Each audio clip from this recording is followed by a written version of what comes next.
Nad obcov Podhradie, ktorá sa nachádza pod pohorím Vtáčnik, vznikol sopečnou činnosťou brálnatý kopec, na ktorom bol v 13. storočí postavený hrad Sivý kameň. Názov Sivý kameň získal práve podľa stavebného materiálu, ktorý bol na výstavbu použitý. Postavenie nového hradu neskôr vyžiadalo aj úsilie o ďalší rozvoj osídľovania Hornej Nitry. K sivokamenskému pánstvu od začiatku patrili Nováky, neskôr Sebedrážie a Lehota, na území ktorej sa vyvinuli dediny Kňažova Lehota. Od 16. storočia jestvovala pod hradom dedina Podhradie. Povesť o krásnej Júlii a jej milom Blažejovi. Mladý Blažej bojoval proti Turkom a zachránil život kráľovi Žigmundovi, čo mu prinieslo veľkú slávu a kráľovú priazeň. Kráľ svojho mladého záchrancu priviedol na hrad a predstavil svojej manželke Barbore. Keď zazrela urasteného mládenca, zahorela k nemu hriešnou láskou. Blažej však túžil len po svojej Júlii. Kráľovná ho na hrade uväznila. Bola to krutá žena, ktorá vždy dosiahla to, čo si zaumienila. Úbohá Júlia darmo čakala na svojho milého. Miesto neho prišiel list plný horkosti a žiaľu. Zronená Júlia vstúpila do kláštora a Blažej žil na hrade ako pustovník. V ďalšej bitke proti Turkom bol Blažej v prvých radoch a premohol mnoho nepriateľov. Avšak na bojsku našiel aj svoj hrob. Sivý kameň sa nachádza v Trenčianskom kraji, 16 km od Prievidze v obci Podhradie. S dopravou sme nemali problém, približne každú hodinu sem chodí linka autobusov z Prievidze. Autobusom sme cestovali približne 40 minút. Cez Nováky, Lehotu sme sa dostali takmer pod zrúcaninu hradu. Nachádza sa tu však viacero zastávok.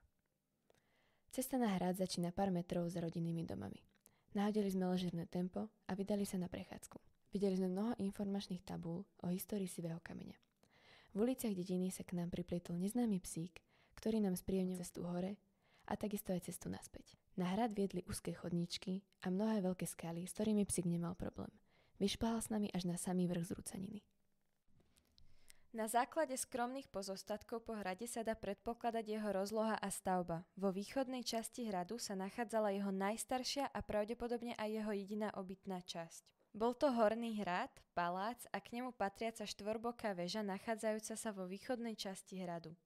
V časti severne od paláca sa nachádzal stredný hrad, za ktorým sa nachádzala podkovitá väža.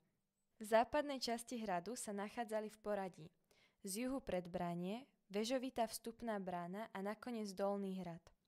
V súčasnosti už z hradu nezostalo takmer nič, jediné čo zostalo sú len veľmi skromné zvyšky hradu, ktoré naznačujú jeho rozlohu. Obvodové múry hranolovej veže vnútorného hradu boli zdevastované a z tretej hlavnej brány sa zachovali len zvyšky múriva. Zaujímavá je napríklad aj skutočnosť, že materiál z chátraného a opusteného hradu používali miestni obyvatelia ako stavebný materiál, dôkazom čoho sú aj drobné stavby v dedine. Cestu nám však znepríjemňoval silný vietor.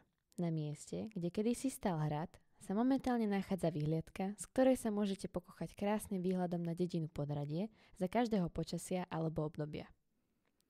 V diaľke vidno tiež obec Cígel a malú Lehotu. O pár metrov ďalej môžete výjsť na kopček, ktorý kedysi pokrývala jedna z veží hradu. Na samom vršku sa nachádzala lavička, kde môžete na chvíľku zrelaxovať, spraviť si piknik alebo si len vychutnávať výhľad. Náš štvornohý kamarát nás nenechal vydýchnuť. Pri ceste nadol dbajte na strmú klskú cestu. Opatrne sme teda zliezli dole a oslavili to sladkým keksikom. Obaly po maškrtách môžete vytriediť do separačných nádob pod hradom. V dedine sme sa rozlúčili so psíkom a vydali sme sa do penzióna Sivý kameň, kde ponúkajú obedné menu. Penzión ponúka ubytovanie s celodennou stravou, hostia si môžu spríjemniť večer wellnessom alebo krytým bazénom. Nás upútala ich kuchyňa. Pri obede sme z terasy videli priamo až na hrad Sivý kameň. Ich kuchyňa nás nesklamala a bolo to veľmi príjemné zakončenie nášho výletu. Nasadli sme na autobus smerom do Prievidze a bez problémov sme prišli domov.